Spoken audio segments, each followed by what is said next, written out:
দীর্ঘ ৩০ বছরের আইনি লড়াই শেষে আদালতের রায়ে অবশেষে জমির দখল ফিরে পেয়েছেন জমির প্রকৃত মালিক আনোয়ারুল ইসলাম ও আব্দুর রশিদ।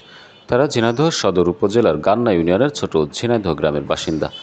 শনিবার দুপুরে আদালতের নির্দেশে আনুষ্ঠানিকভাবে ঢাকঢোল পিটিয়ে জমির দখল বুঝিয়ে দেন আদালত কর্তৃপক্ষ। আদালত সূত্রে জানা গেছে, পশ্চিম বিষয়খালী মৌজার কয়েকটি দাগে ১ একর ৮৬ শতক জমি নিয়ে দীর্ঘদিন ধরে বিরোধ ও মামলা চলছিল। ২ দশকেরও বেশি সময় ধরে চলা এই মামলা নিষ্পত্তি হয় সম্প্রতি।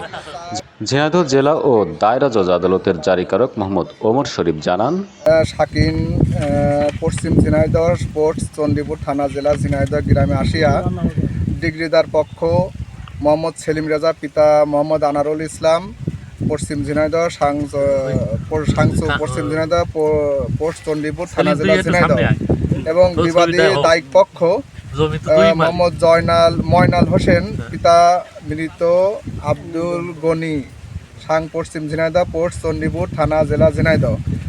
উক্ত ডিগ্রিদার পক্ষ দীর্ঘ ৩০ বছর মামলা চালিয়ে গত ১৬/২/২০০৩ তারিখে একটি ডিগ্রি পান। উক্ত ডিগ্রি মূলে দেওয়ানি জারি মামলা দায়ের হয়। মামলা নাম্বার হচ্ছে ৭/২৪।